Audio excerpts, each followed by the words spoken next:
Bismillahirrahmanirrahim. Assalamualaikum warahmatullahi wabarakatuh.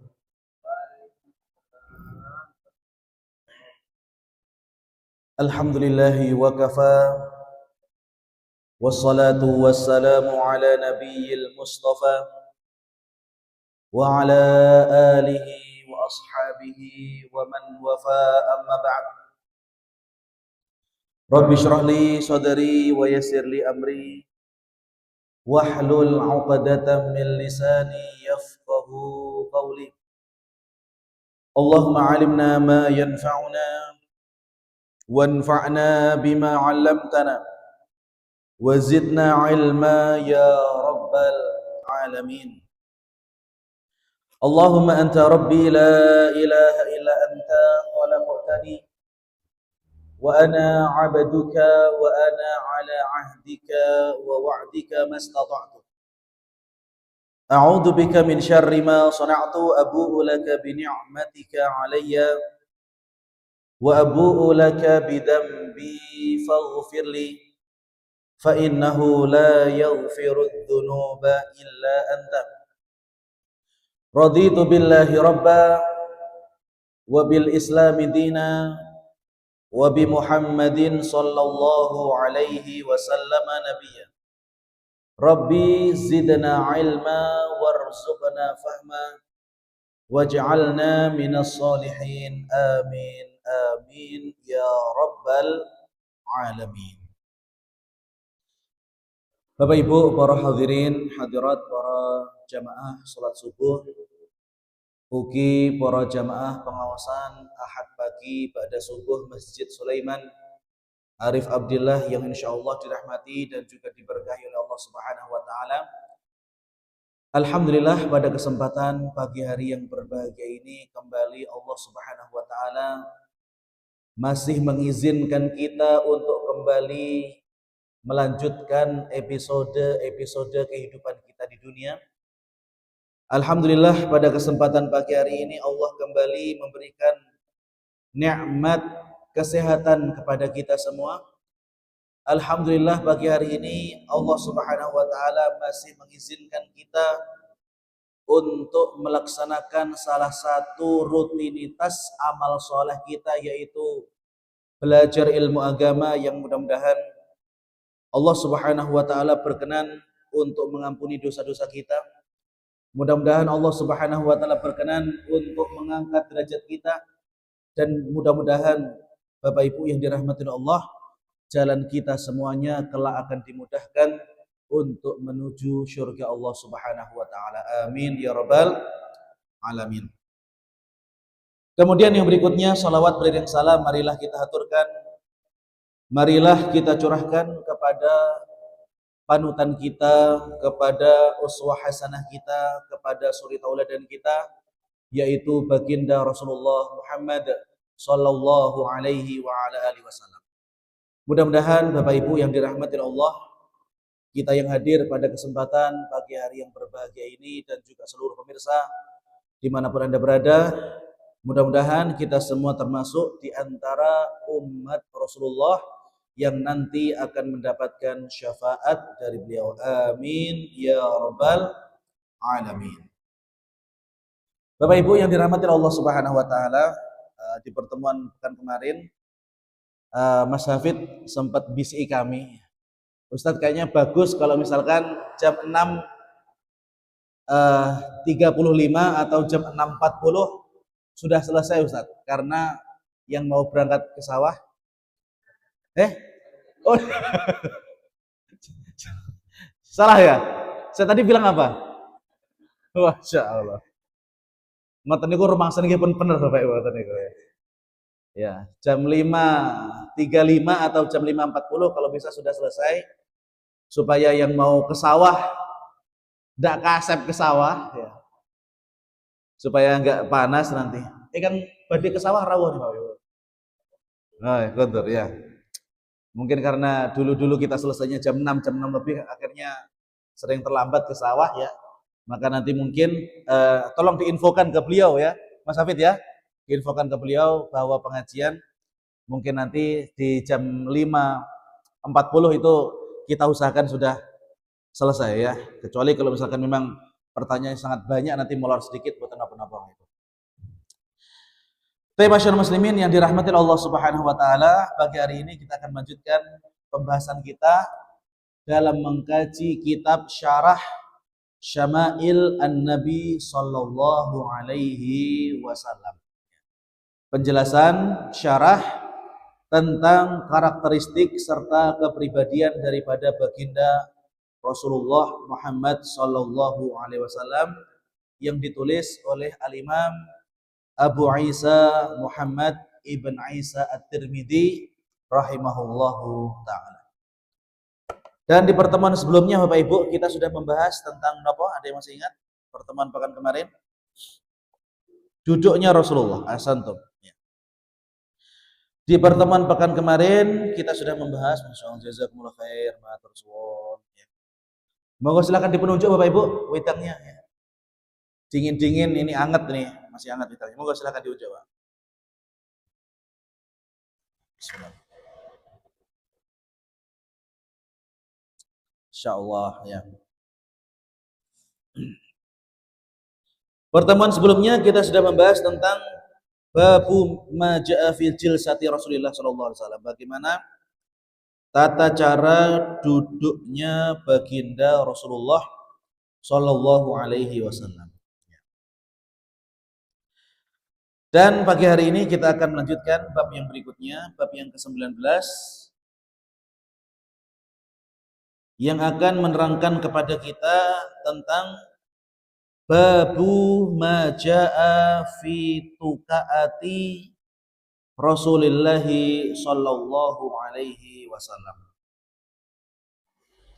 Bab yang membahas tentang bagaimana tukaah atau bagaimana bersandarnya Nabi sallallahu alaihi wasallam. Jadi tukaah ataupun bersandar ini Bapak Ibu dijelaskan oleh Syekh Abdul Razak, at-tukaatu ma yattaqi'u alaihi min wisadatin au makhaddatin au nahu dalik halul julusi. Ini merupakan posisi Bapak Ibu yang dimana terkadang manusia itu butuh untuk mengistirahatkan sebentar tubuhnya. Ya. Rasulullah Shallallahu Alaihi Wasallam yang beliau juga merupakan seorang manusia, ya. Maka beliau juga terkadang nyenden Bapak Ibu atau bersandar ya kados sebagian panjenengan ingkang remenipun napa midhangetaken pengaosan kalih senden ya. Ternyata senden atau bersandar itu dahulu juga pernah dilakukan oleh baginda Rasulullah Shallallahu alaihi wasallam. Artinya boleh Bapak Ibu, tidak terlarang atau tidak tercela orang itu bersandar meskipun ketika di majelis ilmu sebenarnya yang paling bagus posisinya adalah yang bagian putih bagi laki-laki yang bagian depan ya, supaya bisa lebih dekat dengan pematerinya atau dengan ustadznya. Tapi tidak menjadi masalah ya. Karena kadang-kadang kalau misalkan orang itu duduk lama boten senden itu kalau misalkan duduk lama setengah jam pripun ibu-ibu sekalian ya, biasanya pun boyoke pun rati ya, keju, kroso ya. Maka jika yang membuat panjenengan paling nyaman itu senden, nggih monggo silakan ya. Silakan senden dengan nyaman supaya bisa mendengarkan pengajian dengan khusyuk ya, dengan khusyuk dengan seksama. Bisa fokus. Di sini Al-Imam At-Tirmidzi meriwayatkan hadis kepada kita. Qala haddatsana Abbas ibn Muhammad Ad-Duri Al-Baghdadi qala hadatsana Ishaq ibn Mansur an Israil an Simak ibn Harb an Jabir bin Samurah. Hadis ini diriwayatkan oleh sahabat yang mulia Jabir bin Samurah. Qala, Jabir bin Samurah mengatakan, Ra'aitu Rasulullah sallallahu alaihi wasallam, aku pernah melihat baginda Rasulullah sallallahu alaihi wasallam muttaqian ala wisadatin ala yasarihi. Aku pernah melihat baginda Rasulullah sallallahu alaihi wasallam beliau bersandar dengan menjadikan bantal di sebelah kiri beliau. Ya, jadi di antara kebiasaan orang-orang Arab Bapak Ibu, mereka itu kalau misalkan duduk ya di ruang tamu mereka karena tidak ada kursi tinggi seperti kados dalamipun panjenengan, mereka kalau duduk di mana? Di bawah, kemudian dikasih tikar ya. Kemudian dari tikar-tikar itu nanti akan ada semacam bantal kotak persegi panjang. Ya. Ada bantal kotak persegi panjang yang keras ya, atos. Itu biasanya mereka gunakan untuk apa? Gletakne tangan ya. Mereka taruh tangan kiri mereka di atas bantal itu sehingga mereka agak miring, agak condong ke kiri ya. Seperti kalau misalkan panjenengan berkunjung ke beberapa rumah ya, beberapa rumah orang Arab ataupun yang rumah tamunya didesain di bawah ya, biasanya itu ada bantal-bantal yang dipakai untuk bersandar. Dan ketika orang modern di zaman sekarang membuat kursi atau sofa, itu ternyata mereka praktekkan juga, yaitu apa? Di bagian tangannya biasa dikasih apa? Sandaran ya, supaya ketika jagongan itu lebih nyantai ya, lebih nyantai.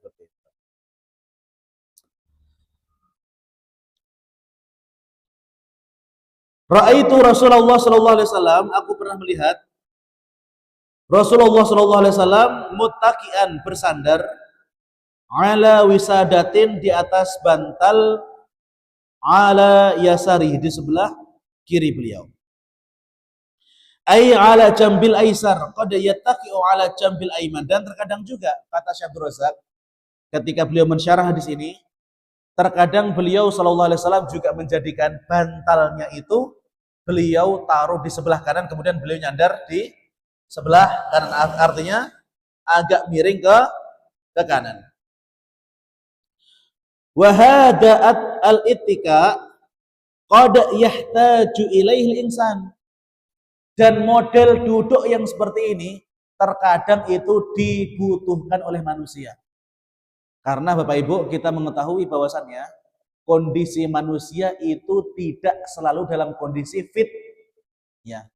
Kondisi manusia tidak dalam kondisi manusia itu tidak bisa tiap hari, tiap saat harus dalam kondisi yang prima. Dalam kondisi 100%, kadang-kadang ada orang yang mungkin karena sudah terlalu capek bekerja atau capek berkegiatan, akhirnya dia butuh menyandarkan dirinya. Ya. Maka kita husnudan ini. Bapak Ibu sing senden-senden iki nembe napa? Capek baru kerja keras ya. Sehingga boyoknya perlu disendak nih, ya. Li'annahu yurihul jism, karena ketika orang itu senden Bapak Ibu, maka akan bisa membuat tubuh itu lebih nyantai, tubuh itu lebih enjoy, dan tubuh itu lebih rileks. Terus Pak nggih, lebih sekico nggih. Langsung sekico senden apa mboten, Pak? Langsung sekico senden ya. Tapi berikutnya kata Imam At-Tirmidzi, qala haddatsana Humaid ibn Mas'adah qala haddatsana Bishru ibn Mufaddal qala haddatsana Al-Jurairi an Abdurrahman ibn Abi Bakrah an abihi qala Rasulullah sallallahu alaihi wasallam, telah bersabda baginda Rasulullah sallallahu alaihi wasallam, ala uhaddithukum bi akbaril kabair. Ya, suatu ketika Rasulullah sallallahu alaihi wasallam itu pernah bersabda, ala uhaddithukum, maukah kalian aku beritahu bi akbaril kabair, terhadap dosa besar yang paling besar. Nah, ini Nabi memberikan informasi kepada para sahabatnya apa dosa yang paling besar. Ya. Maukah kalian aku beritahu apa dosa yang paling besar? Qalu, maka para sahabat menjawab, bala ya Rasulullah, tentu wahai Rasulullah. Wa kana muttaqian. Nah, ketika Nabi Shallallahu Alaihi Wasallam memberikan sabdanya itu, atau ketika beliau bersabda itu, beliau dalam kondisi duduk bersandar. Al-isyraku billah, di antara dosa yang terbesar, di antara yang paling besar Bapak Ibu, yaitu al-isyrak billah, yaitu menyekutukan Allah Subhanahu wa taala. Jadi memang Bapak Ibu, dosa syirik ini merupakan dosa yang paling wajib untuk kita jauhi, Pak. Karena dosa syirik ini merupakan dosa yang paling dibenci oleh Allah Subhanahu wa taala. Ketika Allah Subhanahu wa taala yang menciptakan kita, Allah yang memberikan rezeki kepada kita, Allah yang menghidupkan kita, Allah yang mematikan kita, kemudian kok ada orang yang menyembah kepada selain Allah. Ada orang yang meyakini bahwasanya rezeki itu datangnya terkadang dari selain Allah. Ini termasuk perbuatan yang syirik dan sangat dibenci oleh Allah Subhanahu wa taala. Bahkan dalam Al-Qur'an Allah Subhanahu wa taala berfirman, "Innahu may yusyrik billahi faqad harramallahu alaihi al-jannata wa ma'wahu an-nar wa ma lidh-dhalimin min ansar." Innahu, sesungguhnya orang, ya, man yusyrik billah, yang menyekutukan Allah Subhanahu wa taala, faqad harramallahu alaihi al-jannah, maka Allah Subhanahu wa taala bakal mengharamkan surga baginya. Jadi kalau misalkan kita menginginkan surga itu tidak diharamkan atas kita, maka kita juga harus mengharamkan diri kita dari berbuat syirik, Bapak Ibu. Dan sebagian orang di zaman sekarang, mereka merasa ndak penaan gara-gara manusia, ya gara-gara manusia, bahkan jika mereka harus melakukan dosa syirik. Padahal kalau kita mencari ridhonya manusia, Bapak Ibu, maka manusia itu tidak akan mungkin pernah memberikan ridhonya 100% kepada kita. Ya. Kata orang-orang Arab mereka memiliki pepatah, ghayatun nasi la tudrak, bahwasannya keinginan manusia itu tidak akan mungkin pernah tercapai. Bapak Ibu menginginkan orang lain itu ridho kepada panjenengan 100%, tidak mungkin pernah tercapai, Bapak Ibu. Ada sebuah kisah. Dahulu ada seorang bapak dan ada seorang anak yang mereka itu memiliki seekor keledai. Ya, mereka baru membeli seekor keledai, kemudian bapaknya itu menaiki keledai itu, kemudian anaknya berjalan kaki. Ya. Apa kata orang ketika mereka melihat bapaknya naik keledai sementara anaknya berjalan?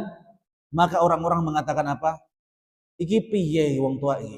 Kok mentolo anak ekon mlaku, bapaknya malah numpak keledai. Nah, akhirnya ketika melewati perkampungan berikutnya, bapaknya turun. Yo wis le, awakmu munggah, aku tak sing mlaku benjo dirasani uang. Udah. Akhirnya bapaknya turun. Kemudian anaknya dia taruh di atas. Apakah ketika setelah bapaknya itu turun, manusia tidak membicarakannya, Bapak Ibu? Tidak. Ternyata ketika bapaknya turun, bapaknya di bawah, anaknya di atas, orang-orang juga masih membicarakannya. Ya. Apa kira-kira yang dibicarakan oleh orang? Kayak bocah kayak piye to? Kok orang duwe toto? Orang duwe unggah?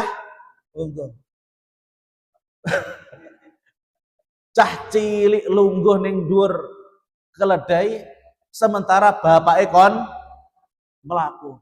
Anaknya duduk di atas keledai sementara bapaknya, sungguh anak yang kurang adab. Loh, keliru malih Bapak Ibu. Akhirnya Ketika mereka akan melewati perkampungan yang berikutnya, dua-duanya turun. Akhirnya dua-duanya apa? Turun.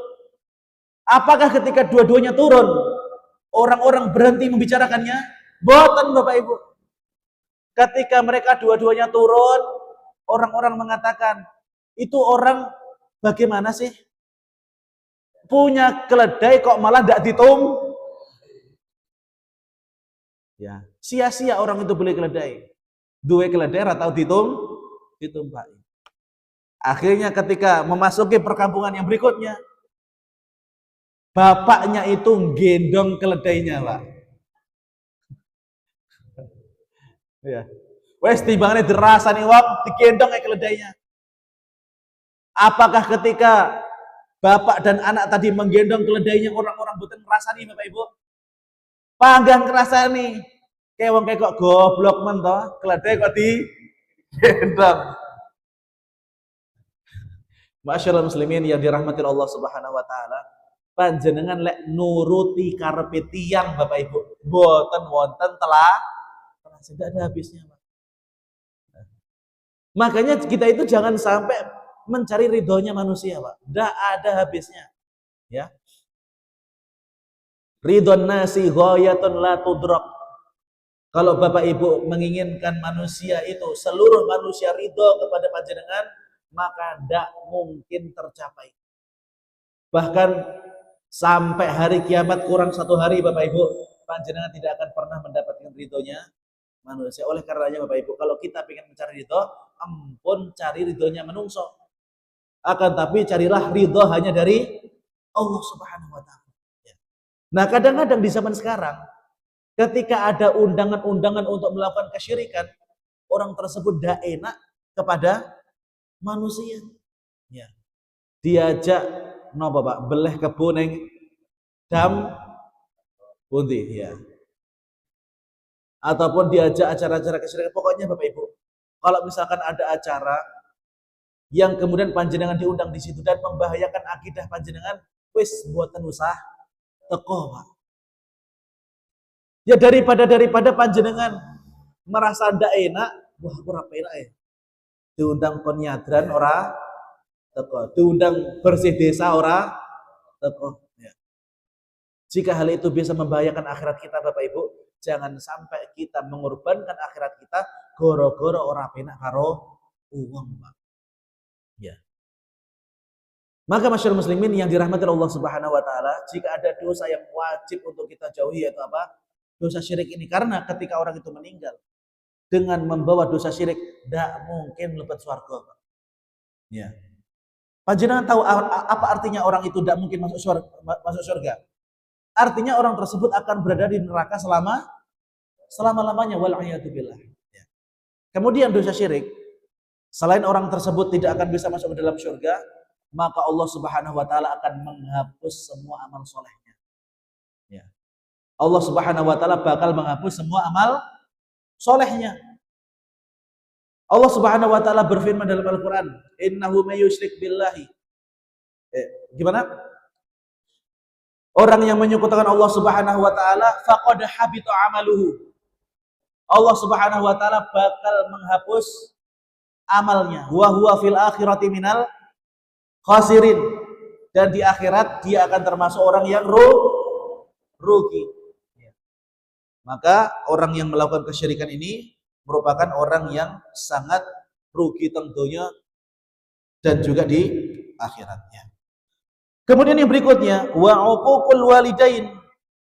Kemudian dosa yang berikutnya yaitu apa? Durhaka kepada kedua orang tua. Ya. Dan durhaka kepada kedua orang tua ini Bapak Ibu juga merupakan di antara deretan dosa besar yang paling besar. Bahkan durhaka kepada orang tua ini azabnya ataupun balasannya tidak hanya akan dirasakan di akhirat. Akan tetapi terkadang Allah Subhanahu wa taala menyegerakan azab bagi seorang anak yang durhaka kepada kedua orang tuanya. Ya. Oleh karenanya masyarakat muslimin yang dirahmati Allah Subhanahu wa taala, kita wajib untuk berbakti kepada kedua orang tua. Bahkan mengatakan atau emoh kepada orang tua saja itu tidak Tidak boleh. Ya.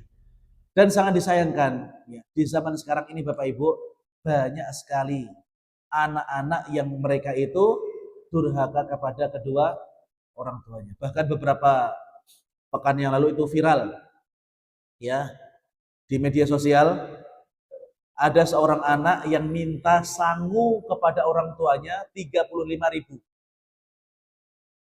Dan pas orang tuanya itu juga nggak punya uang. Akhirnya apa yang dilakukan anak itu? Ibunya digepuki ngantos ngemper, Pak. Viral, ya. Ya, Bapak panjenengan juga lihat, Pak, beritanya. Ya. Temu di Bekasi, ya. Planet lain memang Bekasi ini, ya. Karena gara-gara ibunya itu nggak ngasih uang 35.000, akhirnya apa? Ibunya dipukuli oleh anak kandungnya sendiri. Subhanallah, ya. Jika anak itu saja mengucapkan kata yang kasar, yang jelekit, menyakiti hati ibunya, itu sudah membuat hati ibu itu serasa apa? Hancur, berkeping-keping. Bagaimana tidak anak itu dikandungnya selama 9 bulan, disusuinya, dirawatnya selama 2 tahun, bahkan setelah itu orang tuanya juga masih harus merawatnya. Pas sudah besar, ternyata anak itu malah melakukan hal-hal yang tidak sepantasnya kepada orang tua. Ya. Maka pantas jika kemudian Allah mengatakan orang yang durhaka kepada kedua orang tua, Bapak Ibu, itu bakal disegerakan azabnya di dunia sebelum di akhirat. Bahkan Nabi mengkategorikan orang yang durhaka kepada kedua orang tua ini termasuk orang yang melakukan dosa besar yang paling besar. Bahkan urutannya di dalam hadis ini Bapak Ibu, setelah apa? Setelah syirik kepada Allah Subhanahu wa taala. Maka seorang anak itu wajib berbakti kepada kedua orang tua. Bahkan Nabi SAW mengatakan, "Ya Rasulullah, man ahaqun nasi bi husni sahabati." Nabi pernah ditanya, "Wahai Rasulullah, siapa orang yang paling wajib aku berbuat baik kepadanya?" Maka apa kata Nabi SAW? "Qala ummuka, ibumu." Ya. Engkau wajib berbuat baik kepada ibumu. Qala tsumma man, kemudian siapa lagi wahai Rasulullah? Ummuka, ibumu. Qala tsumma man, kemudian yang ketiga Nabi tetap mengatakan siapa? Ibumu. Qala tsumma man, kemudian siapa? Baru bapak. Ya. Dan ini merupakan perintah Nabi. Ini merupakan perintah Nabi. Bapak Ibu tahu apa konsekuensi orang yang kemudian menentang perintah Nabi SAW? Maka orang tersebut boleh jadi nanti di akhirat juga berpotensi untuk tidak mendapatkan syafaat daripada Rasulullah Shallallahu Alaihi Wasallam. Lah terus kalau Nabi buatan purun memberikan syafaat, lalu dia mau minta syafaat kepada siapa lagi? Ya. Baik, berikutnya. Qala wa jalasa Rasulullah Shallallahu Alaihi Wasallam wa kana muttaqian. Kemudian setelah beliau menyebutkan dua dosa tadi, syirik kepada Allah dan kemudian apa? Durhaka kepada orang tua, maka beliau Shallallahu Alaihi Wasallam memperbaiki tempat duduknya. Kemudian Nabi SAW bersabda setelah beliau memperbaiki tempat duduknya, pun buatan bersandar malih, qala, maka Nabi mengatakan wa syahadatu zur, dan jauhilah oleh kalian sumpah palsu. Artinya sumpah palsu ini Bapak Ibu, ini juga merupakan di antara dosa besar. Dia bersumpah atas nama Allah Subhanahu wa taala untuk niat ngapusi. Ya. Au qaulu zur, qala famazala Rasulullah sallallahu alaihi wasallam yaqul hatta qulna laitahu sakat. Dan Nabi SAW senantiasa mengulangi kata-katanya itu. Ya. Wa syahadatu zur, jauhilah kalian sumpah palsu, jauhilah oleh kalian sumpah palsu, jauhilah oleh kalian sumpah palsu. Sampai-sampai para sahabat mengatakan apa? Laitahu sakat, duhai sekiranya Nabi sallallahu alaihi wasallam mendel. Artinya apa? Nabi mengulang-ulang itu dengan jumlah yang sangat banyak, ya. Masyaallah muslimin yang dirahmati Allah Subhanahu wa taala. Dan nampaknya di zaman kita sekarang sumpah itu hanya sebagai pemanis bibir. Orang sangat mudah untuk bersumpah dan dia tidak berniat untuk komitmen terhadap sumpah yang dia ucapkan. Padahal Bapak Ibu yang dirahmati Allah Subhanahu wa taala, sumpah Ini merupakan dosa kedua yang dilakukan oleh iblis setelah iblis itu sombong, Pak. Ya, karena dulu ketika iblis sudah dikeluarkan dari surga, maka Nabi Adam dan Hawa itu oleh Allah Subhanahu wa taala diizinkan untuk tinggal di surga, memakan seluruh isi daripada makanan-makanan yang ada di surga. Hanya satu pantangannya, yaitu apa? Wala taqrabah hadhihi syajarah. Jangan dekati pohon ini. Jangan dekati. Kalau mendekati pohon saja tidak boleh Bapak Ibu, apalagi makan buahnya. Nah. Iblis Bapak Ibu pinter. Karena iblis sudah hidup ribuan tahun sebelum Nabi Adam dan Hawa diciptakan, maka iblis ini Bapak Ibu, dia yang memetik buah apelnya. Yang memetik buah apel, buah kuldinya, ya. Kemudian buah itu dihidangkan di atas nampan, kemudian dibawa ke hadapan Nabi Adam dan Hawa. Kemudian iblis mengucapkan, wahai Adam, wahai Hawa, tahukah kalian buah yang aku bawa ini buah apa? Maka Nabi Adam menjawab, saya tidak tahu, apa itu? Ini merupakan buah khuldi. Ya. Ini buah yang pohonnya kalian berdua dilarang untuk mendekatinya. Maka kemudian iblis mengatakan, demi Allah, seandainya aku dulu memakan buah ini, sungguh aku akan kekal di dalam surga.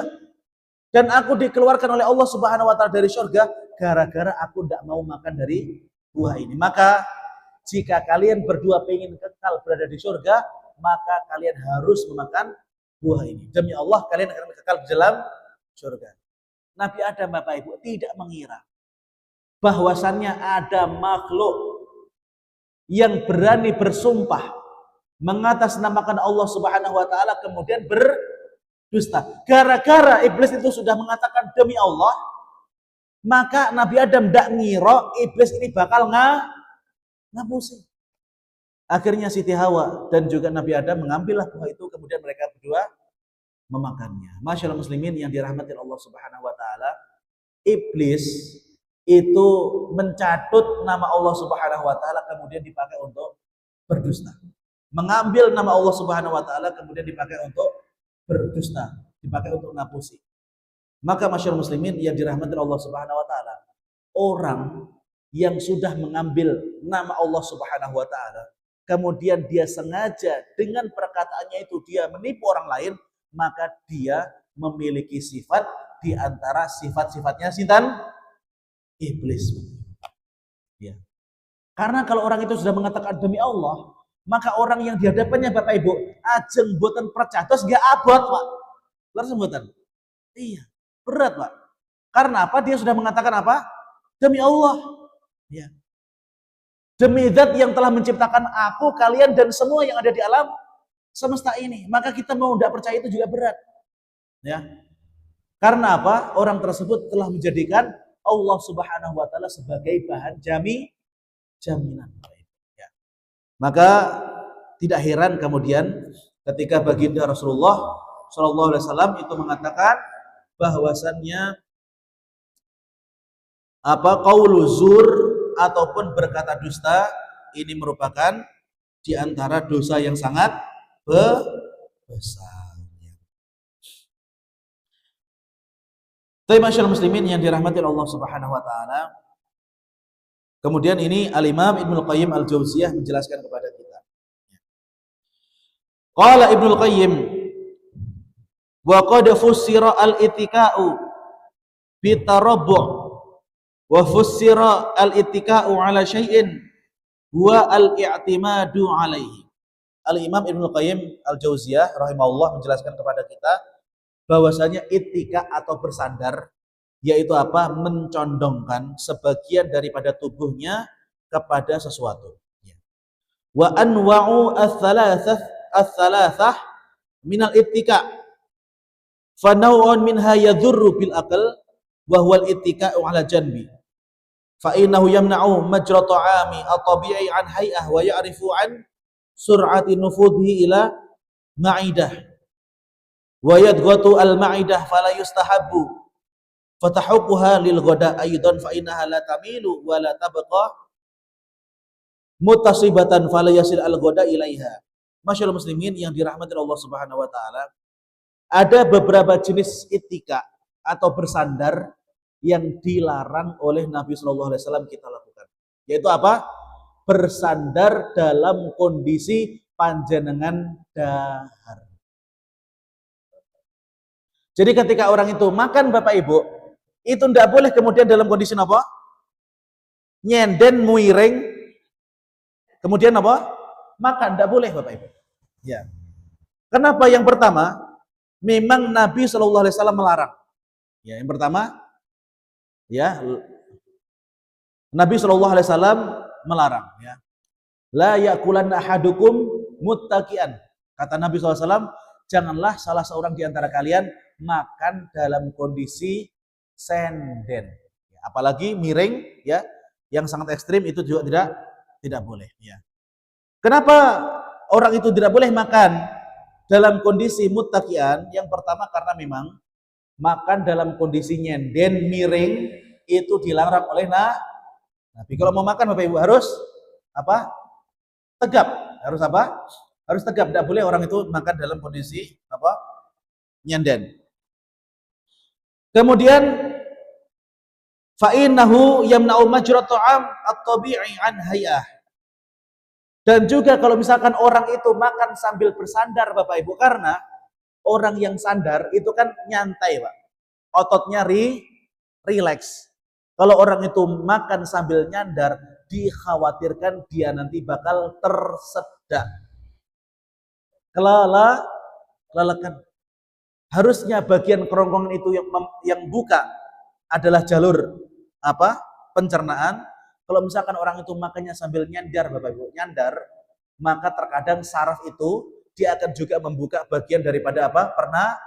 Pernafasan. Akhirnya makan itu masuk ke jalur pernafasan yang membuat kita itu keselak, ya, kelelakan atau tersedak. Ya.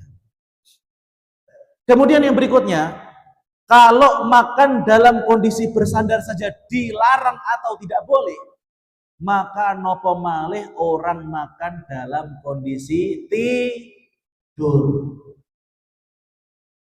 Ya.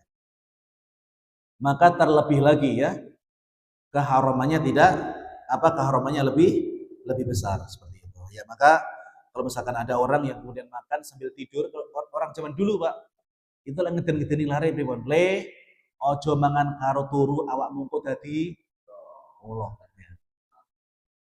Ini maksudnya bagus, Pak. Ya. Meskipun cara menyampaikannya perlu dikoreksi lagi karena itu ada bohongnya, Pak ya. Ya, ada bohongnya ya. Panjenengan semua sudah tahu lah ya. Karena mungkin zaman dulu nanti praktek Pak ya. Atau jadi korban, Pak. Ya. Itu meskipun benar Bapak Ibu, tapi perlu dikoreksi lagi cara menyampaikannya karena di situ ada dustanya. Ya. Yang benar adalah orang itu tidak boleh makan dengan kondisi tidur karena memang Nabi Shallallahu Alaihi Wasallam melarang. Ya. Dan ketika Nabi itu melarang Bapak Ibu, pasti akan ada hikmah di baliknya. Tidak mungkin di dalam agama Islam ini ada larangan kecuali pasti ada madharatnya. Kalau tidak ada madharatnya, tidak mungkin Allah Subhanahu Wa Taala larang. Tapi meskipun kita nggak tahu apa hikmahnya, apa hikmah pelarangan itu, tapi jika hal itu yang memerintahkan adalah Allah Subhanahu Wa Taala dan Rasulnya, maka kita wajib beriman dan kita wajib yakin.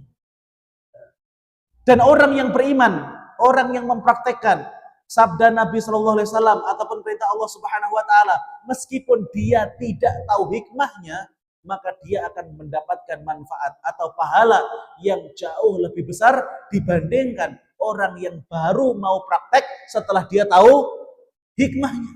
Ya. Kalau misalkan orang itu mau mau mempraktikkan syariat, setelah dia mengetahui hikmahnya Pak, wajar. Karena apa? Dia sudah tahu apa manfaat, benefit yang lain selain pahala, ya, ketika dia melakukan hal itu. Tapi jika panjenengan tidak tahu, ya, panjenengan tidak tahu nih, panjenengan mendengarkan sabda Nabi Shallallahu Alaihi Wasallam, ya, la akilanna ahadukum ta'aman muttaqian. Janganlah salah seorang di antara kalian makan dalam kondisi bersandar. Kemudian panjenengan tahu, oh, ini yang dawuh sinten? Nabi. Kemudian panjenengan langsung beriman, langsung praktek tanpa tahu apa? Hikmahnya apa? Maka panjenengan akan mendapatkan pahala yang sangat besar di sisi Allah Subhanahu wa taala. Pertanyaannya Bapak Ibu, di zaman Nabi SAW apa orang-orang sudah tahu kalau orang itu makan dengan bersandar itu ada efek negatifnya? Tidak tahu Bapak Ibu. Akan tapi mereka langsung mempraktekkan karena apa?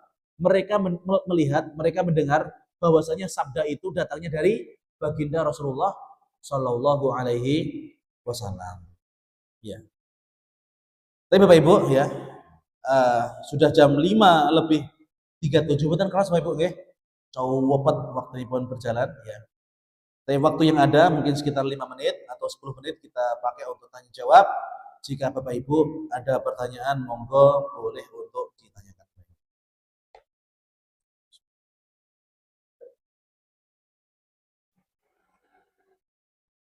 Wedangipun sampun telas, Pak? Masya Allah. Ternyata di kondisi dingin-dingin ceruput kopi sekecap Bapak Ibu. Monggo silakan kalau ada pertanyaan. Nggih, monggo.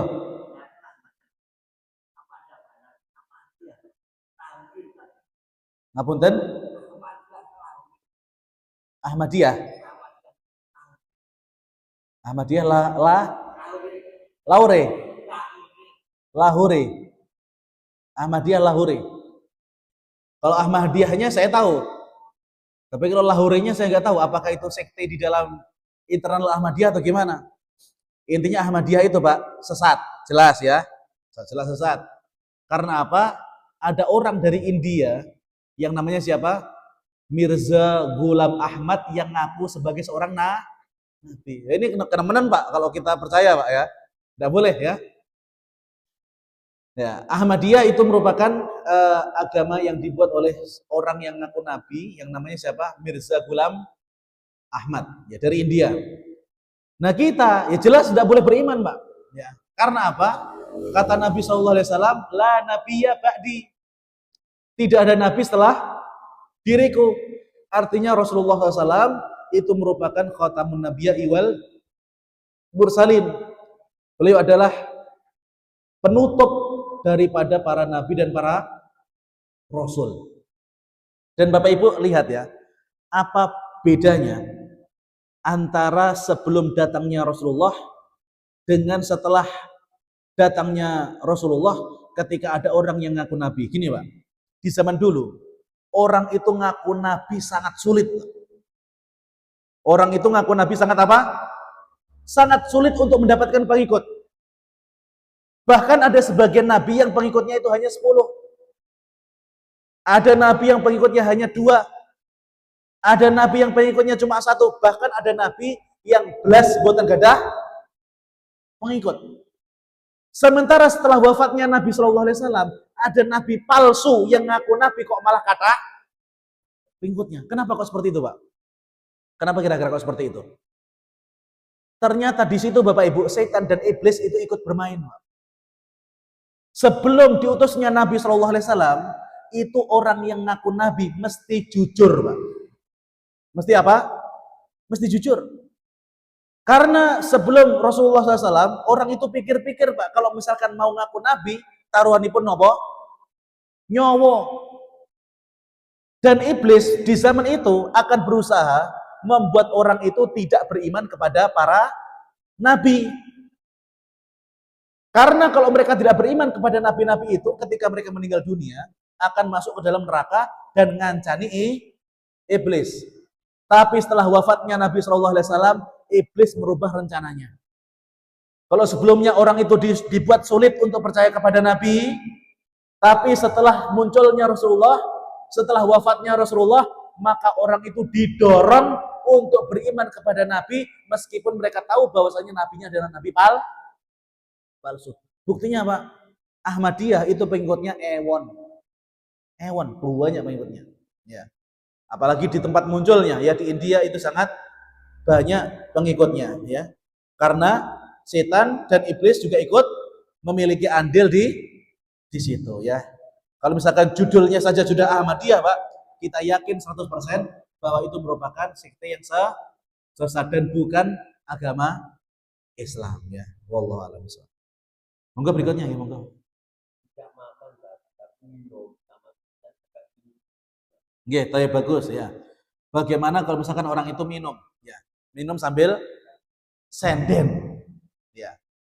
Kata Nabi Shallallahu Alaihi Wasallam, senden yang terlarang tadi yaitu apa? Ketika tangannya tadi ditaruh di atas bantal, kemudian dia miring, kemudian dia minum dalam kondisi itu. Nah, kalau misalkan kita hanya sedikit menyandarkan badan, maka itu tidak masuk ke dalam kategori larangan. Ya.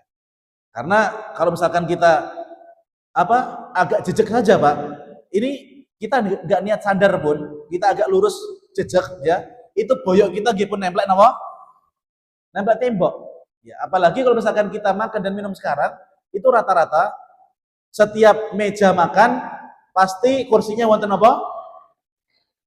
Sing penting lah, yang penting apa? Boten kemudian mewiring seperti makannya para raja. Jadi antara hikmah yang lain, kenapa kita itu makan dan minum dilarang dalam kondisi bersandar, Bapak Ibu? Karena orang itu kalau misalkan makan atau minum dalam kondisi bersandar miring ya, itu muncul sifat sombong dari orang itu. Karena dahulu raja-raja orang kafir, mereka itu kalau makan dan minum dalam kondisi bersandar itu menunjukkan apa? Menunjukkan bahwasanya mereka itu berkuasa, menunjukkan kalau mereka itu kuat, maka mereka ketika makan dan minum mereka sombong. Dan sombongnya mereka itu dimunculkan dengan bentuk apa? Bersandar di singgah sana mereka. Ya, jadi kalau misalkan panjenengan hanya sekedar apa? Geletak nih boyok, kemudian makan atau minum itu tidak termasuk dalam larangannya Nabi. Kecuali kalau misalkan panjenengan sambil mewiring, ya, kemudian minum miring, nah itu juga dilarang ya, termasuk larangannya. Wallahu a'lam. Ya, monggo silakan Bu. Ya, bagus ya. Bagaimana jika dalam kondisi sakit? Jika memang sakitnya itu tidak memungkinkan orang tersebut duduk, contohnya yang stroke ya, stroke kan tidak mungkin Pak, panjenengan weweksa kan lenggah gitu kan. Jika masih bisa duduk, maka yang terbaik adalah makan itu dalam kondisi duduk. Tapi jika memang tidak mampu, ya tidak mampu, maka la yukallifullahu nafsan illa usaha. Ya namanya saja tidak mampu, jangankan makan minum, sholat pun kalau tidak mampu maka boleh tidak berdiri seperti itu ya. Sholat dalam kondisi bagaimana dia mampu. Maka kalau misalkan ada orang itu sakit ya mau duduk sulit, maka dia boleh ya minum ataupun makan dengan kondisi tidak apa, meskipun Mbak makan berat dengan tidur itu juga sulit ya, sulit ya. Orang makan dalam kondisi tidur itu sulit ya. Karena apa? Dia menghadap ke atas. Kemudian kalau orang itu berdiri, ketika dia mau menelan, maka makanan itu ketika turun dibantu gaya gravitasi. Kesedot medun, Pak. Kalau misalkan orang itu berbaring, maka semua yang mendorong makanan itu masuk ke tenggorokannya itu apa? Otot dan kerongkongan. Maka tubuh itu harus memiliki effort yang lebih besar. Beda halnya ketika orang itu minum dengan duduk ya. Seperti ini, maka air itu turunnya dibantu apa? Gravitasi gitu ya. Dipun nggih.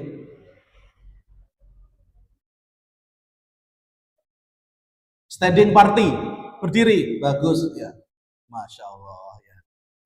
Ustadz kok tahu standing party juga ya? Ya. Masya Allah muslimin yang dirahmati Allah Subhanahu wa taala. Kalau misalkan memang tidak ada tempat, ya, tidak ada tempat untuk duduk Pak ya. Karena kadang-kadang kursinya full atau apa gitu ya. Kemudian kita mau deprok ning ngesor nggih mboten penak gitu kan ya. Ya. Lalu bagaimana ini? Orang mangan yo luwe, arep mangan yo kudu ngadeg ya. Ini Bapak Ibu seandainya panjenengan melakukan itu dan itu berpotensi dosa, maka orang yang pertama kali mendapatkan dosanya adalah yang membuat hajatan. Karena apa? Dia memaksa panjenengan makan dalam kondisi berdiri. Ya. Selama itu tidak menjadi kebiasaan panjenengan dan panjenengan hanya melakukan pada kondisi tertentu, maka mudah-mudahan Allah mengampuni panjenengan. Ya. Tapi kalau misalkan panjenengan memang ada kesempatan untuk duduk, ya. Ada tikar yang disiapkan atau ada kursi yang kosong, maka panjenengan berusaha makan dalam kondisi duduk ya. Kecuali kalau misalkan minum. Karena minum ini lebih ringan daripada makan ya. Kalau misalkan panjenengan minum, memang yang paling afdal itu dalam kondisi duduk. Tapi sebagian ulama mengatakan minum dalam kondisi berdiri itu tidak sampai kepada derajat haram, akan tapi hanya sebatas makruh. Itu kalau minum. Tapi kalau makan, Pak, makan itu berat. Makan itu berat. Maka kita juga harus membantu tubuh untuk bisa bagaimana makanan itu mudah untuk masuk dengan cara duduk. Seandainya minum itu makruh sambil berdiri, ya, meskipun ada juga sebagian ulama yang mengatakan mubah, ya. Tapi yang lebih aman ketika kita mengambil pendapat makruh supaya kita berhati-hati ya. Maka jika minum saja itu makruh, maka makan itu makruhnya lebih tinggi seperti itu. Ya. Maka jika seandainya itu makruh, apalagi dosa, Pak, orang yang membuat acara sudah pasti mendapatkan dosa yang paling besar. Ya, maka panjenengan nanti kalau misalkan buat hajatan, usahakan menyediakan kursi dengan jumlah yang cukup. Kalau misalkan memang tidak cukup, siapkan kloso. Supaya orang tidak punya alasan makan dengan kondisi lewis dicepakne kloso, wis dicepaki kursi. Lek wonge panggah mangan karo ngadeg, berarti salahe ngoten Bu nggih? Nggih. Masih ada? Monggo silakan. Nggih, monggo silakan, Pak. Nggih, syirik. Nggih, jika tidak bertobat nggih.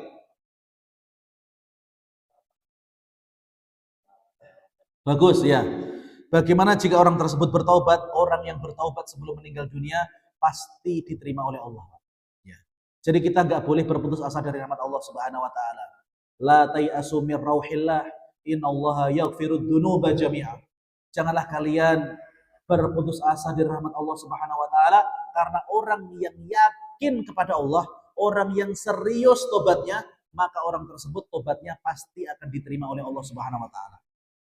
Maka kita tidak boleh putus asa. Selama kita masih hidup, nyawa belum keluar dari kerongkongan, matahari belum terbit dari arah barat, maka pintu taubat senantiasa terbuka lebar. Dan ketika kita dulu mungkin di zaman jahiliyah banyak melakukan dosa, kata Allah Subhanahu wa taala dalam Al-Qur'an apa? Innal hasanati yudhibanas sayiat.